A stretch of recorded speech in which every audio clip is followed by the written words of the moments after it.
Hello, I'm Darrell Owens. Welcome to a special edition of A World of Difference, the program that celebrates and supports the journeys of families with kids with learning disabilities and learning differences from kindergarten through college. The presentation is an educational tool from Beacon College in Leesburg, Florida. Beacon is America's first accredited college dedicated to educating students with learning disabilities, ADHD, dyslexia, and other learning differences. So let's get started.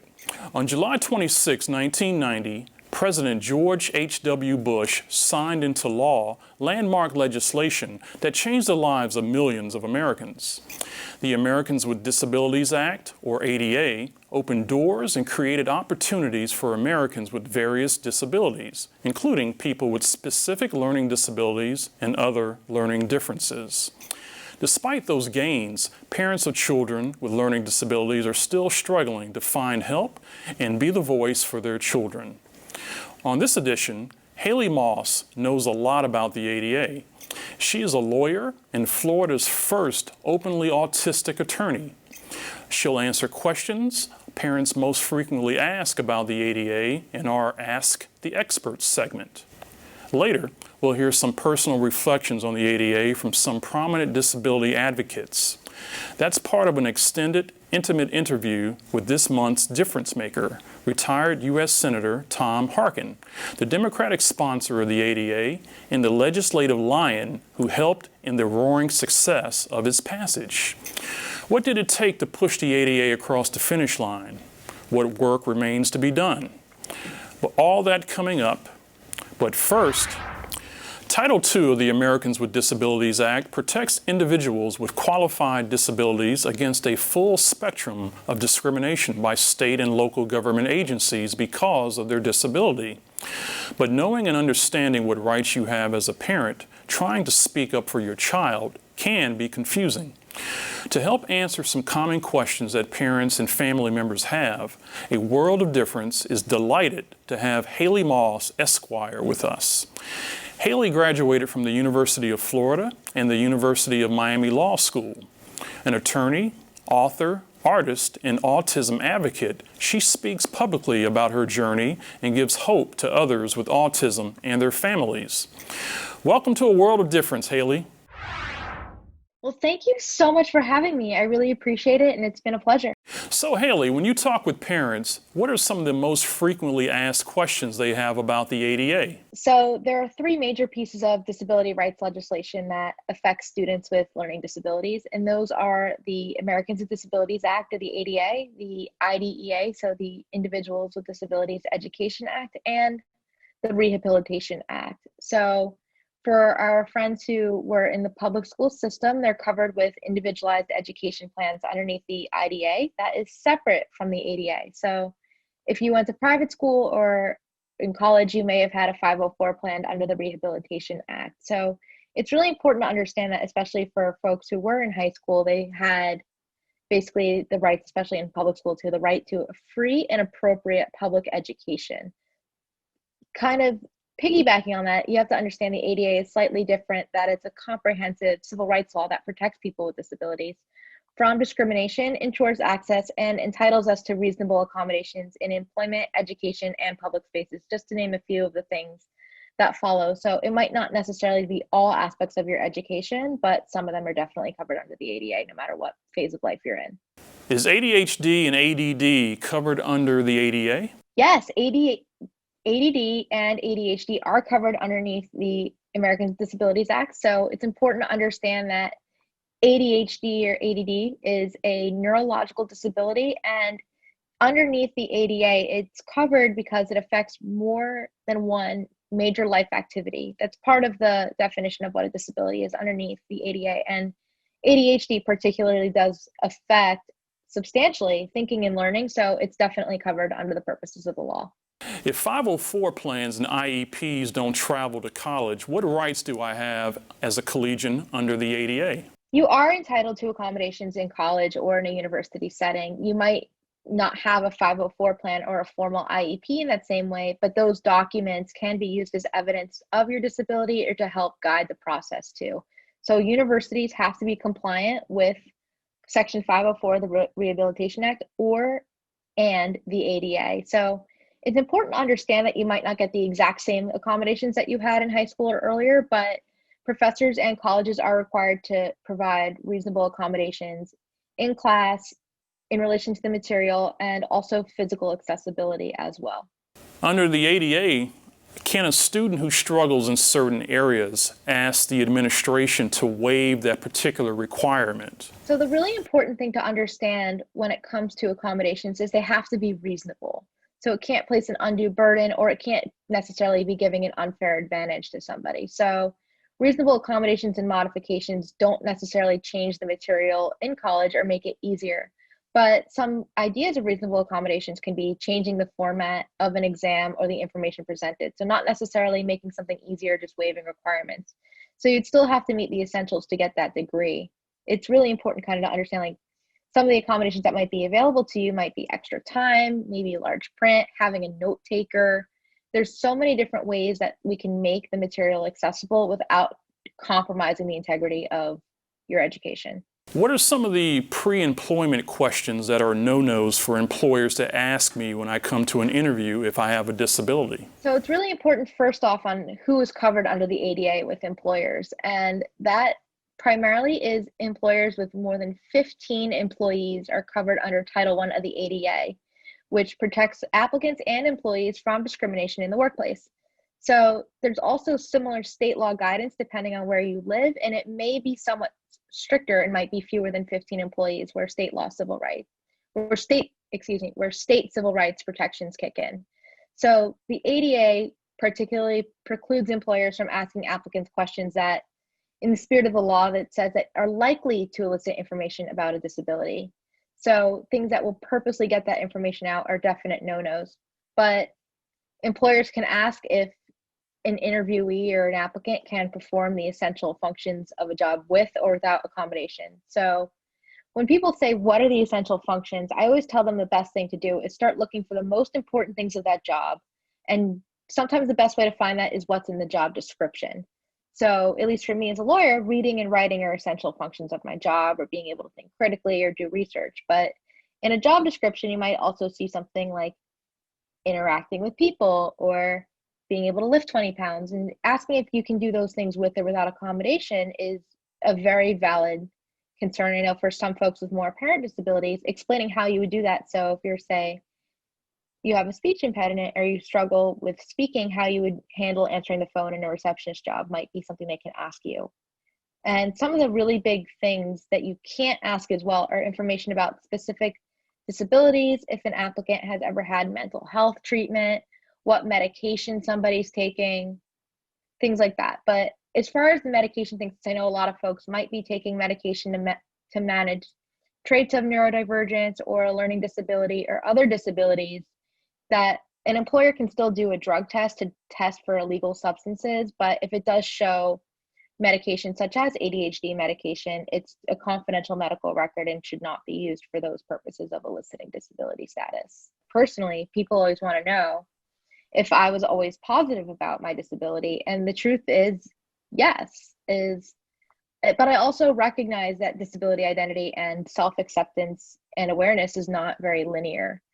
So I grew up in a house where autism was framed very positively, and it helped me build self-esteem as a kid. And sometimes you're also kind of wrestling with those messages that society is sending about disability, that you're less than, that you have to work harder, that you're not as capable, and that could be really difficult. So I think it's really important for folks, and especially parents, to know that disability identity and being proud of who you are is a very complicated thing, and sometimes it's very nonlinear in terms of how it goes. So keep on doing what you're doing, and the most you could do is encourage and focus on the strengths. Well, Haley, thank you for sharing your time and expertise with us. Hope to have you back soon. Next up, as a former official with the US Department of Education, I was working in the area of compliance and enforcement for the Office of Special Education Programs. And I had just left that field and gone on to higher education to be a professor. And I had heard that the Americans with Disabilities Act was moving forward under the stewardship of Senator Tom Harkin. I was in Washington on that day and saw how excited all of the individuals who were involved, who were part of the audience for the official signing by President Bush were, and how proud they were that this had been accomplished. Because in reality, most of the laws prior to the Americans with Disabilities Act really dealt with the individual with the disability, him or herself, and the relationship to some government entity. What the ADA did was to open up all arenas for individuals with disabilities, whether it's the workplace or a place where one would recreate and play. All of these arenas are part of the human environment that we all live in. And let's remember that individuals with disabilities just want to be independent. But we recognize that to be independent, we must do it in an interdependent world. We must rely on others as others rely on us to create the community, to make the community whole and healthy. And the Americans with Disabilities Act really captured the essence of what living an abundant life meant, whether it was work or play or just simple access to technology. It required all of us, that is, those with disabilities and those without, to think about how we could make things more accessible for all of society. The ADA, that didn't really affect me until I went to American University. I went there for 1 year, and there I had somebody who went with me to classes to take notes for me, because I cannot write as fast as people speak.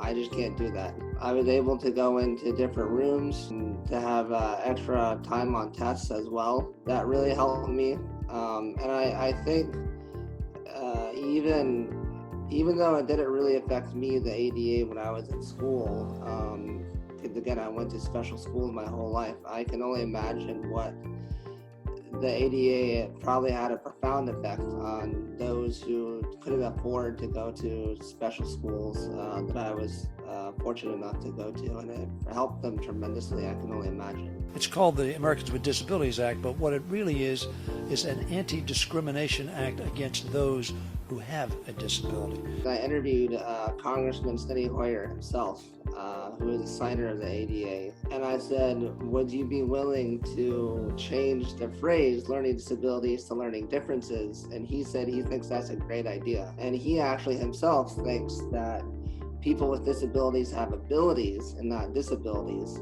And his sons, he told me, actually say, when Hoyer makes a remark about people with disabilities, his sons always tell him to stop dissing people. Drop the diss. With abilities. No disabilities. Abilities. So, in a way, they're kind of right. People got to stop dissing people. And I was one of the greatest gifts my mother ever gave me was the big book of Tell Me Why. And it was an old school book back in, I think, 89 or 90. It was about the size of an encyclopedia, and it had a list of people who never went to college, who contributed greatly to society, including Einstein. Was one of them. And I think even Charles Darwin had a hard time with reading and writing. And so, because my mom gave me all these books, ironically, considering I can't really read, or I can, I have a hard time reading, they changed my life. They told me that I'm not the only one, that's the way I am. And there are other people there. So to me, because of those books, I now see that everybody learns differently. The ADA is a great bill to have passed. I almost thought about running for Congress myself. I've been around those people my whole life growing up in DC. I know how that system works, how it doesn't work. And I just feel like instead of running for office, helping within, I feel like I could do more, if you will. I feel like I could do more helping without, outside the circle of the government. My name is Quinn Bradley. So that's why I decided to start Friends of Quinn, and then Our Time, Our Vote, to help people with disabilities get the vote out. Because voting really, really, really makes a difference. You know, the reason why we have all the freedom in general that we do is because people go out and vote. Let's press rewind. In 1964, America witnessed the passage of the most sweeping legislation in nation's history. The Civil Rights Act of 1964 ended segregation in public places and banned employment discrimination on the basis of race, color, religion, sex, or national origin. But as significant as the law was in providing civil rights to discriminated minorities, yet another group of Americans was struggling for equality. 7 years later, a New York judge described people with disabilities as, quote, the most discriminated against minority in our nation, unquote. In the early 1970s, some estimates show about 1 million school-aged kids with disabilities who were excluded from public education programs. Another 3 million with disabilities in public schools receive no support to meet their basic educational needs. Robert L. Bergdorf, Jr., an attorney in the 80s with the National Council on Disability, who was the one who wrote the first draft of the ADA bill, later wrote that the ADA, quote, was a response to an appalling problem: widespread, systematic, inhuman discrimination against people with disabilities, unquote. US Senator Tom Harkin, a passionate advocate for the disabled, got to work in the late 80s on getting the measure passed. A World of Difference senior correspondent Janet Sawyer picks up the story with an intimate interview with the retired senator.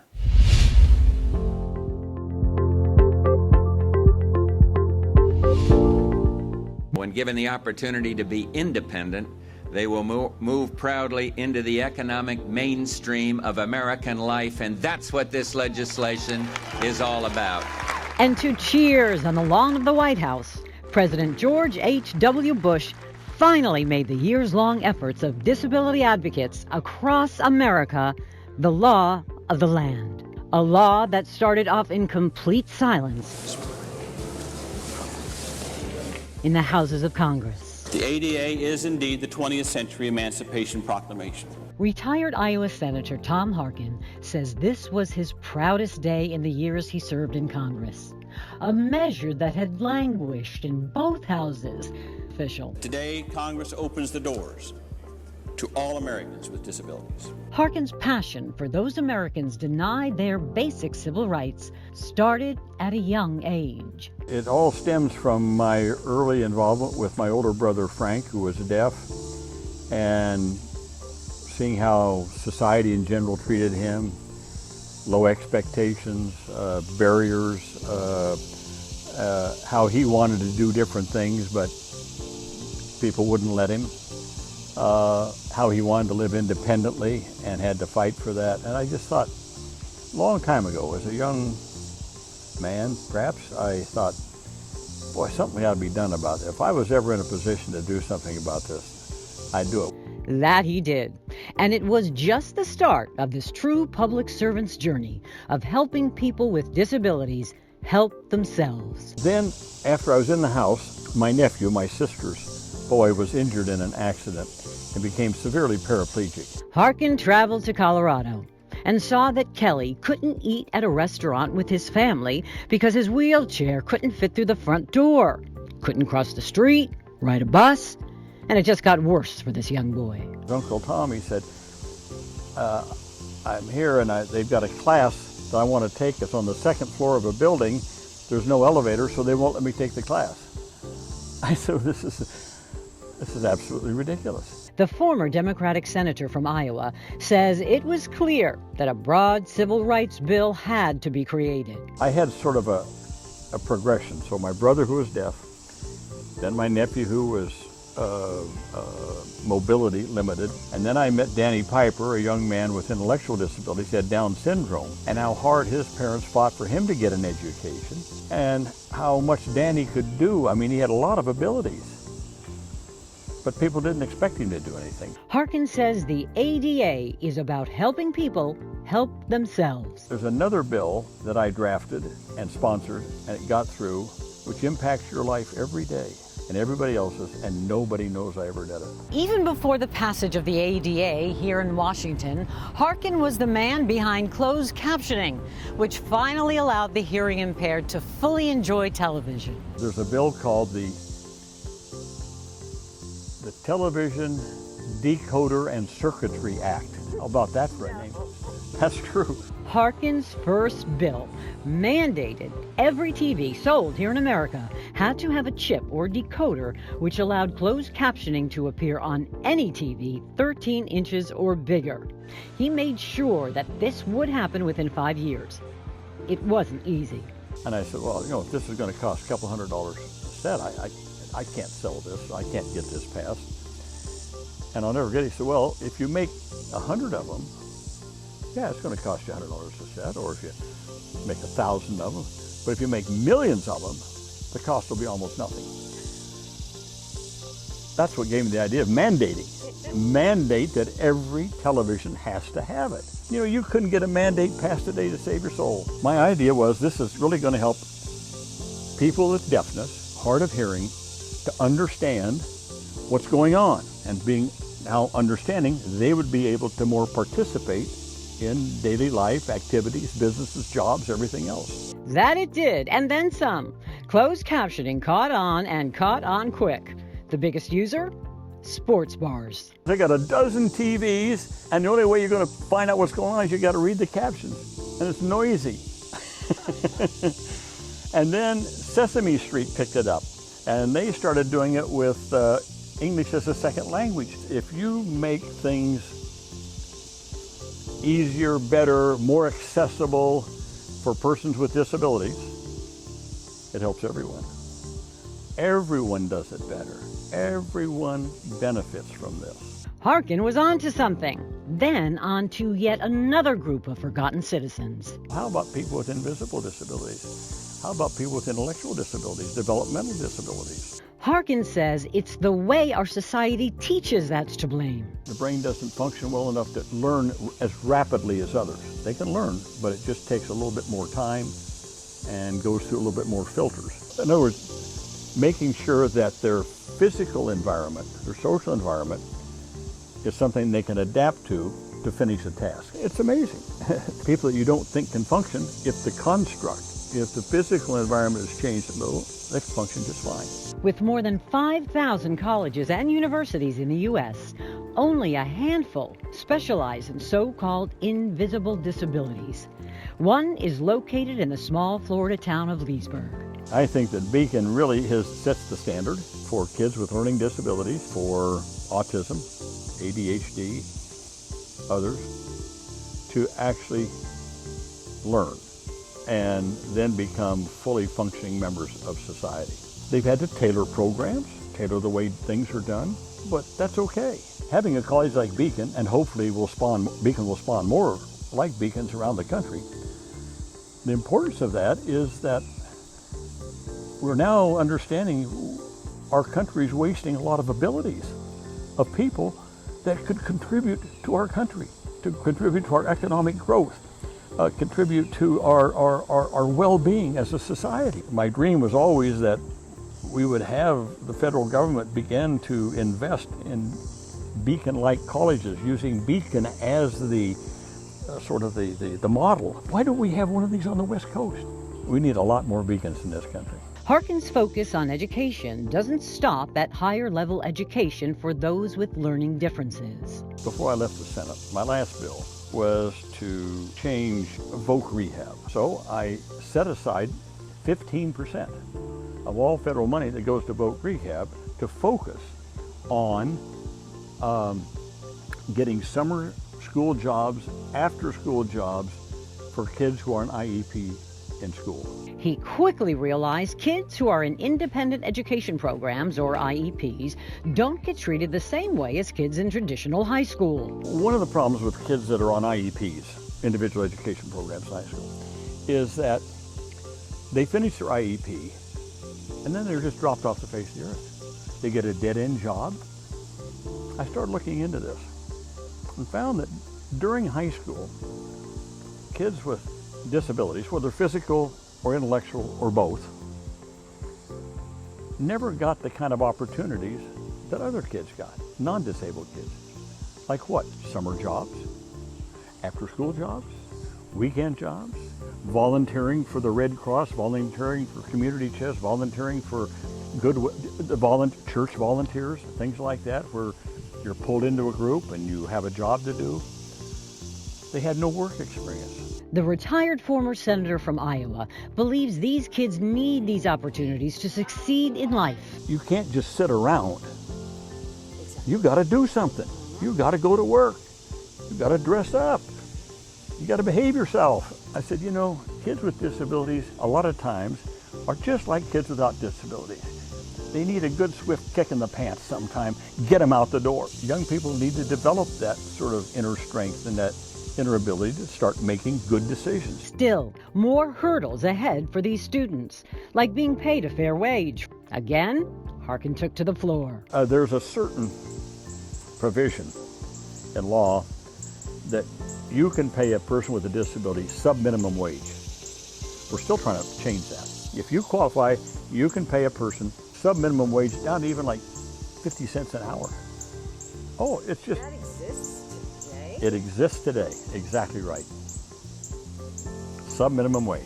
Even though he couldn't get rid of sub-minimum wage, Harkin took on the problem and got results. Before a company can submit the forms, IRS forms, to pay the sub-minimum wage, they have to show that this person has tried over a 3-year period of time that they could not do a job that paid at least the minimum wage. The movement today is still getting rid of the sub-minimum. We still want to get rid of the sub-minimum wage. We just haven't done it yet. Hopefully, sometime soon that will happen. Still, the fight for equality continues. There's still one group missing. Even though he's retired, Harkin still stays active.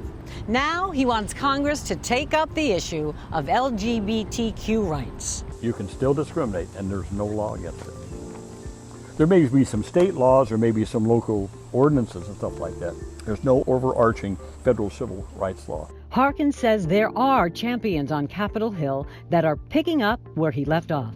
Lawmakers who will make a difference in the future toward the goal of inclusiveness. I think we've seen that in my lifetime, in the last dozen years, on gay people. It's just like changed overnight. So you're right. I mean, things can change. To this day, the retired Iowa senator is working in his own backyard to ensure every building in America will be accessible to all Americans. We got to get that next, and I'm working on it now. And we have a champion in the Senate. Hopefully before the year's out, he'll introduce a bill, not that it's going to pass, but to set the template for the future. For now, Harkin is putting his energy into an institute named in his honor at Drake University in Iowa. It will have a building designed with cutting-edge technology to assist all Americans with disabilities and help them achieve their path to independence. We raised enough money to build a building. When it's done, I believe it will be the most accessible building in America for persons with disabilities. Not just physical, intellectual disabilities, developmental disabilities. We are going to have places for people with autism to work, or to access. We'll have support systems for people with severe cerebral palsy, but we'll have the technology there that they can access information or input information. Looking forward, the Harkin Institute should be complete in the fall of 2021. But it was in the past, in July of 1990, that one of the ADA's biggest champions made it the law. I now lift my pen to sign this Americans with Disability Act and say, let the shameful wall of exclusion finally come tumbling down. God bless you all. On that sunny day 30 years ago, over 4,000 people covered the South Lawn of the White House. It's the biggest crowd to date for the signing of a bill that dozens and dozens of legislatures labored over for decades. Its sponsor? An Iowa senator with a vision for all Americans to be included. My final speech in the Senate, my goodbye speech. And at the end of it, I said, I'm going to teach you all a sign. Just a teachable moment. I'm going to teach you a sign. Now take your hands, put them together like this. Get your fingers interlocked. Now move your hand in a circular motion in front of your body. You know what that's a sign for? It's a sign for America. Wow. Everybody together, all connected. No one's left out of the circle of life in America. We're all included in this constant circle of life.